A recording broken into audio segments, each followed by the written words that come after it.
Hey guys, welcome back to my channel. आज की video में हम BA 5th semester political science के पेपर नंबर 2 जिसमें आपको पढ़ना है लोक प्रशासन के सिद्धांत, उसके यूनिट नंबर 1 का पार्ट 2 पढ़ेंगे। और पार्ट 2 में आपको क्या पढ़ना है, एक अध्ययन विषय के रूप में लोक प्रशासन का विकास। क्योंकि पार्ट 1 की वीडियो ऑलरेडी अपलोड हो चुकी है, जिसमें हमने लोक प्रशासन के अर्थ, प्रकृति, क्षेत्र एवं महत्व पर चर्चा की।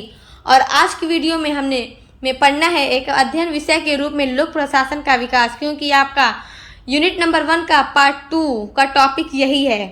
तो चलिए आज की वीडियो को स्टार्ट करते हैं। देखिए, आपके यूनिट नंबर 1 का पार्ट 2 है एक अध्ययन विषय के रूप में लोक प्रशासन का विकास। देखिए, इस पार्ट 1 की वीडियो में हमने लोक प्रशासन का अर्थ, प्रकृति, क्षेत्र और महत्व को पढ़ा। तो आप लोग यूनिट नंबर 1 का पार्ट 1 ज़रूर देख लीजिएगा। और आज की वीडियो में हम लोग पार्ट 2 पढ़ने वाले हैं। तो पार्ट 2 में आपको पढ़ना है एक अध्ययन विषय के रूप में जो लोक प्रशासन है उसका कैसे विकास हुआ। तो देखिए, अगर हम कहें तो लोक प्रशासन कोई नया शब्द तो है नहीं। जो ये प्रशासन व्यवस्था है ये प्राचीन टाइम से चली आ रही है। तो बस हमें आज के टॉपिक में ये देखना है कि एक अध्ययन विषय के रूप में जो ये एक सब्जेक्ट के रूप में लोक प्रशासन का विकास कैसे हुआ।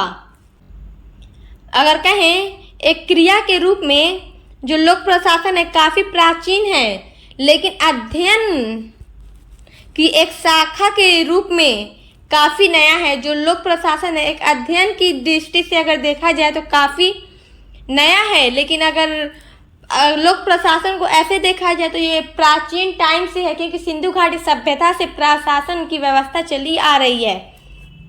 तो चलिए इसको हम देखते हैं कि लोक प्रशासन का विकास कैसे हुआ एक अध्ययन विषय के रूप में। देखिए, इसके विकास के चरण में कुल 6 पॉइंट आपको देखने हैं। चलिए देखते हैं। देखिए, पहला चरण है 1887 से 1926, जिसमें लोक प्रशासन का जन्म हुआ। और लोक प्रशासन को राजनीति और प्रशासन का द्वैतवाद ये क्या है, इसको जब अभी हम लोग डिटेल में पढ़ेंगे। दूसरा चरण है द्वितीय चरण, जो 1927 से शुरू होकर 1937 तक चला। इसमें लोक प्रशासन में क्या है कि बहुत सारे सिद्धांत दिए गए और इसको सिद्धांतों का सवरकाल कहते हैं, दूसरे चरण को। और जो लोक प्रशासन के विकास का तीसरा चरण है वो है 1938 से 1947 तक का। और इसको कहते हैं आलोचना एवं चुनौतियाँ, क्योंकि इस टाइम लोक प्रशासन में को लेकर के बहुत ज़्यादा आलोचना हुई। अभी आगे हम लोग एक एक पॉइंट पे डिस्कस करेंगे, पूरा नोट्स के साथ पढ़ेंगे। और जो चतुर्थ चरण है वो है 1948 से 1970 तक का, जिसमें स्वरूप की संकटावस्था हुई। यानी जो लोक प्रशासन एक विषय के रूप में था तो इसके विषय पे अपने स्वरूप पे संकट का काल था, ये जो चौथा चरण है। और जो 5वां चरण है वो 1970 से 91 तक का है, जो अंतर विषय व परिपक्वता का काल है। और जो छठा लास्ट चरण है वो 1991 से अब तक का है। तो चलिए एक एक पे डिस्कस करते हैं कि ये पहला चरण, दूसरा चरण, तीसरा चरण क्या है। चलिए देखिए, एक अध्ययन विषय के रूप में जो लोक प्रशासन का विकास है उसका प्रथम चरण जो 1887 से 1926 तक का समय वो प्रथम चरण का है। देखिए, ये जो प्रथम चरण यानी पहला चरण इस समय लोक प्रशासन का उद्भव और विकास का चरण माना जाता है। जो प्रथम चरण है इस समय जो लोक प्रशासन है उसके उद्भव और विकास का चरण माना जाता है, क्योंकि इस चरण में प्रशासन को राजनीति से अलग किया गया। जो ये प्रशासन है, प्रशासन और जो राजनीति है, इसको इन दोनों को अलग किया गया कि मतलब राजनीति शास्त्र का विषय अलग है और प्रशासन का विषय अलग है। मतलब राजनीति में नीति निर्माण किया जाता है तो इसमें नीतियों का संचालन किया जाता है, तो इन दोनों को अलग किया गया और लोक प्रशासन को एक अलग विषय के रूप में विकसित किया गया इस प्रथम चरण में। अब आगे देखिए, वुड्रो विल्सन के एक लेख द स्टडी ऑफ एडमिनिस्ट्रेशन, देखिए टी के बाद ये कटा है, टी के बाद आर है, से लोक प्रशासन की नींव पड़ी। इस लेख में विल्सन ने राजनीति प्रशासन के अलगाव पर जोर दिया। यानी जो उनकी पुस्तक है जो study of administration Woodrow Wilson की, यहीं से ही लोक प्रशासन का जन्म हुआ। और वुड्रो विल्सन ने जो राजनीति है और प्रशासन है इन दोनों के अलगाव पर जोर दिया। तो यहीं से लोक प्रशासन एक अलग विषय के रूप में विकसित हुआ।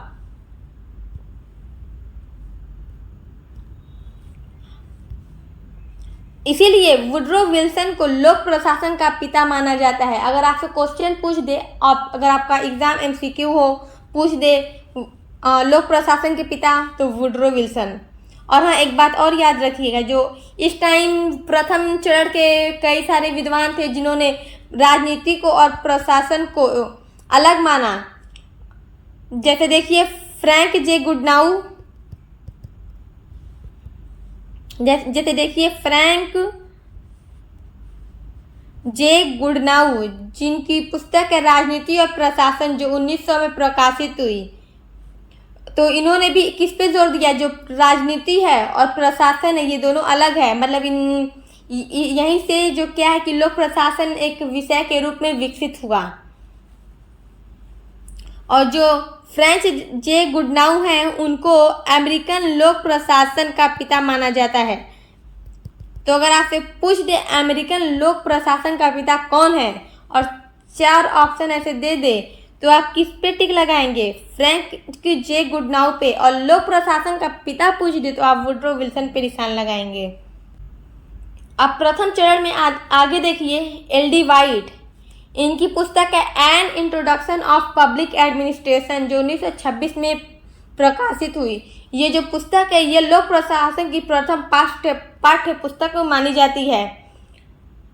तो देखिए आप प्रथम चरण में ये जो वुडरो विल्सन है, फ्रैंक जे गुडनाउ है और LD वाइट है। अगर आपसे लोक प्रशासन के विकास का पूछ दे आपके एग्जाम में क्वेश्चन, तो आप प्रथम चरण में इन 3 विद्वानों के नाम को ज़रूर मेंशन कीजिएगा, क्योंकि ये प्रथम चरण के बहुत ही इम्पोर्टेंट विद्वान है, जिसको आप अगर एग्जाम में लिखेंगे तो आपको पूरा एकदम अच्छा नंबर मिलेगा, 100%। अब लोक प्रशासन के विकास के चरण में द्वितीय चरण देखिए, जो 1927 से लेकर 1937 तक चला। आपने प्रथम चरण में क्या देखा कि जो लोक प्रशासन एक अलग विषय के रूप में पढ़ा जाने लगा, मतलब राजनीति का हिस्सा नहीं है ये, एक राजनीति अलग है और प्रशासन अलग है। तो इस पे लोगों ने जोर दिया विद्वानों ने। अब लेकिन जो द्वितीय चरण आया तो इसमें क्या हुआ कि जो लोक प्रशासन अब विषय के रूप में विकसित हो गया, तो इसमें विद्वानों ने बहुत सारे सिद्धांत दिए। इस कारण इस काल को द्वितीय चरण को सिद्धांतों का सवर्ण काल कहा जाने लगा। देखिए इसका प्रारंभ होता है 1927 में प्रकाशित F.W. विलोवी की पुस्तक प्रिंसिपल ऑफ पब्लिक एडमिनिस्ट्रेशन से माना जाता है। यानी इस काल की शुरुआत जो द्वितीय चरण है कहाँ से मानी जाती है? Principle of public administration. ये पुस्तक किसकी है? F.W. विलोवी की, जो 1927 में प्रकाशित हुई। इसमें उन्होंने बहुत सारे प्रशासन से संबंधित सिद्धांत दिए। देखिए विलोवी का मानना था कि लोक प्रशासन के अनेक सिद्धांत हैं। विलोवी जी का मानना क्या था कि जो लोक प्रशासन है उसके अनेक सिद्धांत हैं, जिसको क्रियान्वित करके लोक प्रशासन में सुधार किया जा सकता है। और इस टाइम के जितने विद्वान लोग थे उन्होंने लोक प्रशासन को क्या माना? एक विज्ञान माना कि लोक प्रशासन क्या है? एक विज्ञान है। और लोक प्रशासन जो है एक औपचारिक संगठन के लिए और निजी, और लोक प्रशासन है वो लोक और निजी प्रशासन दोनों के लिए है। इस टाइम के विद्वानों ने क्या माना? लोक प्रशासन क्या है? एक विज्ञान है। और इसलिए इसमें विज्ञान मानकर इन्होंने बहुत सारे सिद्धांत दिए। और देखिए हेनरी फ्योल की पुस्तक है जनरल एंड इंडस्ट्रियल मैनेजमेंट। इसमें भी उन्होंने बहुत सारे सिद्धांत दिए, क्योंकि इस काल को सिद्धांतों का सवर्ण काल माना जाता है। और Luther Gulick Urwick papers on the science of administration, जिसमें उन्होंने पोस्ट कार्प का सिद्धांत दिया था, जो हमने पार्ट 1 की वीडियो में पढ़ा। तो वो पोस्ट कार्प का सिद्धांत किसने दिया था? लूथर गुलिग ने। तो क्योंकि लोक प्रशासन में सिद्धांत, ये जो द्वितीय चरण है इसमें बहुत सारे सिद्धांत दिए गए। और जो मूनी तथा रैले थे उन्होंने प्रिंसिपल ऑफ ऑर्गेनाइजेशन पुस्तक लिखी, जिसमें उन्होंने बहुत सारे सिद्धांत दिए। तो द्वितीय चरण में बहुत सारे सिद्धांत देने के कारण इसको सवर्ण काल, सिद्धांतों का सवर्ण काल माना जाने लगा। तो ये बात आप लोग याद रखिएगा कि लोक प्रशासन के विकास के चरण में कौन से काल को सिद्धांतों का स्वर्ण युग का काल माने जाने लगा। तो जो द्वितीय चरण था उसी को। अब देखिए लोक प्रशासन के द्वितीय चरण में क्या हुआ कि विद्वानों ने बहुत सारे सिद्धांत दिए। अब जब तृतीय चरण आया 1938 से 1947 तक का समय, तो इस टाइम के जितने भी विद्वान थे उन्होंने क्या किया कि लोक प्रशासन के जितने भी सिद्धांत थे उनको नहीं माना कि लोक प्रशासन क्या एक विज्ञान नहीं है। इस टाइम के जितने भी विद्वान थे उन्होंने लोक प्रशासन को एक विज्ञान नहीं माना, और जो द्वितीय चरण के विद्वान थे उन्होंने लोक प्रशासन को एक विज्ञान माना। तो जितने भी द्वितीय चरण के विद्वान थे, जितने भी सिद्धांत दिए, तृतीय चरण के विद्वानों ने इस सिद्धांतों की आलोचना की। देखिए इस चरण में लोक प्रशासन के सिद्धांतों को चुनौती देने का युग प्रारंभ हुआ। यानी जितने भी उस द्वितीय चरण के सिद्धांत थे उनको चुनौती देने का ये जो दूसरा तृतीय चरण है प्रारंभ हुआ, मतलब उस सिद्धांत को चुनौती देने लगा जो ये तृतीय चरण है। अब आगे देखिए 1938 में प्रकाशित चेस्टर बर्नार्ड की द फंक्शंस ऑफ एग्जीक्यूटिव में प्रकाशन के किसी सिद्धांत का वर्णन नहीं किया। यानी जो चेस्टर बर्नार्ड उन्होंने अपनी पुस्तक द फंक्शन ऑफ एग्जीक्यूटिव में प्रशासन के किसी भी सिद्धांत का वर्णन नहीं किया, क्योंकि ये लोग सिद्धांत की आलोचना किए इस समय, मतलब उसकी चुनौती का समय था जो तृतीय चरण था, तो ये लोग कोई भी सिद्धांत नहीं माने। और जो 1947 में पुस्तक प्रकाशित हुई साइमन की जो थी एडमिनिस्ट्रेटिव बिहेवियर, उसमें सिद्धांतों को कहावतें कहकर इनकी आलोचना की गई। यानी जो द्वितीय चरण में जितने भी सिद्धांत दिए गए थे उनको कहावतें कह दिया। किसने कहावत कह दिया? साइमन ने अपनी पुस्तक एडमिनिस्ट्रेटिव। जो द्वितीय चरण के विद्वानों ने सिद्धांत दिए थे उसकी चुनौती का चरण था ये जो तृतीय चरण था, तो इसलिए इस टाइम के जितने भी विद्वान थे उन्होंने किसी भी सिद्धांत को नहीं माना, उसकी आलोचना की। और साइमन ने तो इसे कहावतें कहकर मतलब इसकी आलोचना कर दी। और देखिए रॉबर्ट डहल ने प्रशासन की कड़ी आलोचना की तथा इसे विज्ञान नहीं माना। जो रॉबर्ट डहल थे उन्होंने प्रशासन की कड़ी आलोचना की तथा इसे विज्ञान नहीं माना। देखिए पहले चरण में आपने देखा कि जो लोक प्रशासन है एक विषय के रूप में विकसित हुआ, और द्वितीय चरण में इसमें बहुत सारे सिद्धांत दिए गए और इसको एक विज्ञान माना गया लोक प्रशासन को। लेकिन जब तृतीय चरण का समय आया 1938 से 47 तक का जो समय आया, उस समय के जितने भी विद्वान थे उन्होंने लोक प्रशासन को विज्ञान नहीं माना कि ये एक विज्ञान नहीं है, और जितने भी इसके सिद्धांत थे मतलब उसकी कोई इन्होंने उसको एक्सेप्ट नहीं किया कि ये सब सही नहीं है। अब लोक प्रशासन के विकास के चरण में जो चौथा चरण है वो उसका समय है 1948 से 1970 तक का समय। देखिए ये जो समय था उसमें लोक प्रशासन के जो संकटावस्था, इसके स्वरूप के पे संकट आ गया। देखिए क्योंकि पहले चरण में इसका जन्म हुआ और जो द्वितीय चरण था इसमें सिद्धांत दिए गए, और जो तृतीय चरण था उसमें इसकी सिद्धांतों की आलोचना कर दी गई। अब जो चौथा चरण आया उसमें अब जब इसमें इतनी आलोचना कर दी गई, इसकी चुनौती का समय आ गया लोक प्रशासन का, तो अब इसके सब्जेक्ट के स्वरूप संकट पे पड़ गया। देखिए यह जो चरण है पहचान के संकट का काल रहा कि अपने स्वरूप को लेके कि अपनी पहचान इसकी जो इतनी शुरू से बनती आ रही थी अब ये संकट में आ गई इसकी पहचान लोक प्रशासन की। तो इसलिए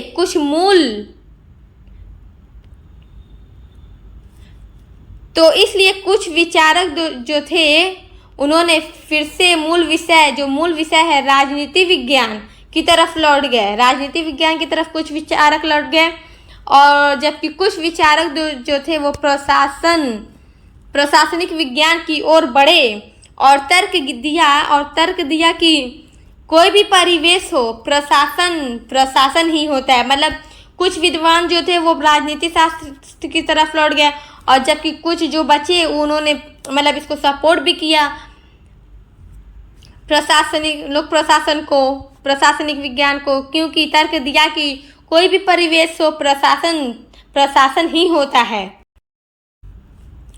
देखिए जो चतुर्थ चरण है ये लोक प्रशासन अपनी पहचान को लेकर संकट में तो है ही, लेकिन इस काल में लोक प्रशासन का और रूपों में विकास हुआ। इस समय तुलनात्मक लोक प्रशासन, न्यू पब्लिक एडमिनिस्ट्रेशन आया और डेवलपमेंट एडमिनिस्ट्रेशन भी इसी समय आया। तो एक तरफ ये संकट में है ही और दूसरी तरफ थोड़ा इसका विकास भी हो रहा है, क्योंकि इसी समय क्या आया, तुलनात्मक लोक प्रशासन, न्यू पब्लिक एडमिनिस्ट्रेशन और डेवलपमेंट एडमिनिस्ट्रेशन इसी चतुर्थ चरण में ही आए। देखिए लोक प्रशासन के विकास के चरण में जो 5वां चरण है उसका समय 1970 से 1991 तक। मैंने आपको स्टार्ट में ही बताया था कि ये जो 5वां चरण है अंतर विषयी और परिपक्वता का काल है। तो देखिए 1971 के बाद लोक प्रशासन के अध्ययन में अभूतपूर्व उन्नति हुई। राजनीति शास्त्र के अलावा अर्थशास्त्र, मनोविज्ञान, समाजशास्त्र आदि के विद्वानों ने भी इसमें रुचि इसमें रुचि उनकी प्रारंभ हुई भी। फलस्वरूप लोक प्रशासन अंतर विषयी बन गया। इस समय क्या है कि लोक प्रशासन जो है अंतर विषयी बन गया। इस समय में लोक प्रशासन की अन्य विषयों से तुलना कर विश्लेषण निकाला जाने लगा। देखिए जो लोक प्रशासन है अंतर विषयी बन गया। देखिए लोक प्रशासन के साथ साथ विभिन्न विषयों का मिलाकर अध्ययन होने लगा। लोक प्रशासन के साथ साथ विभिन्न विषयों का मिलाकर अध्ययन होने लगा, जैसे पॉलिटिकल साइंस, सोशियोलॉजी और साइकोलॉजी, इन सब का मिलाकर लोक प्रशासन के साथ अध्ययन होने लगा। क्योंकि लोक प्रशासन में सिद्धांत थे। अच्छा देखिए प्रशासन अगर करना है किसी को भी तो उसको राजनीतिक स्थिति का भी ज्ञान होना चाहिए, समाज की सामाजिक स्थिति का भी ज्ञान होना चाहिए, व्यक्ति के जो मनोवैज्ञानिक स्थिति है उसका भी ज्ञान होना चाहिए। अगर देखिए जो राजनीति है इतनी आसान चीज़ नहीं है। इसमें जो राजनीति और प्रशासन जो है मैंने आपको पार्ट 1 में बताया था कि दोनों एक दूसरे से कनेक्टेड भी हैं, लेकिन देखिए अगर तो ये जो 5वां चरण था इसमें लोक प्रशासन में बहुत सारे विषयों को मिलाकर अध्ययन किया जाने लगा। क्योंकि अगर हर चीज़ का इंसान को अध्ययन होगा तो वो प्रशासन सही कर सकेगा। तो इसलिए जो 5वां चरण है इसका समय 1970 से 1991 तक का समय। फिर जो 6वां चरण है वो है 1991 से अब तक का समय। देखिए 1991 के बाद लोक प्रशासन में नए बदलाव देखने को मिले। इस समय क्या है कि नए बदलाव देखने को मिले लोक प्रशासन में। इसी दौर में वैश्वीकरण यानी ग्लोबलाइजेशन का प्रचलन काफ़ी तेज़ी से बढ़ रहा था। देखिए और आज के टाइम में बहुत ही ज़्यादा ग्लोबलाइजेशन है, जिस कारण जो लोक प्रशासन है उस पर भी इसका स्वाभाविक प्रभाव पड़ा। जो ग्लोबलाइजेशन हुआ 1991 से अब तक के समय में, तो उसका असर किस पे पड़ा, लोक प्रशासन पे भी पड़ा। और लोक प्रशासन में निम्न पहलुओं पर जोर दिया जाने लगा, जैसे विकेंद्रीकरण, निजीकरण, लैंगिकता समानता, आर्थिक कुशलता, उत्पादन में वृद्धि। 6ठे चरण में इन सब पे जोर दिया जाने लगा। तो आई होप आप लोग समझ गए होंगे कि लोक प्रशासन का विकास किस तरह से हुआ। पहला चरण, दूसरा चरण, तीसरा चरण, चौथा चरण, 5 और 6 चरणों से होकर गुजरा है ये जो लोक प्रशासन। और जो ये 6ठा चरण है ये तो 1991 से अब तक का है। तो आई होप आप लोग बहुत ही अच्छे से आज के टॉपिक को समझ गए होंगे। तो ये यूनिट नंबर 1 का पार्ट 2 है, क्योंकि पार्ट 1 पे तो ऑलरेडी वीडियोस अपलोड हो चुकी है पार्ट 1 पे यूनिट नंबर 1 के। तो ये यूनिट नंबर 1 का पार्ट 2 है। अब यूनिट नंबर के पार्ट 3 के साथ मिलते हैं। चलिए यूनिट नंबर के पार्ट 3 को पढ़ने के लिए चैनल से जल्दी से जुड़ जाइए।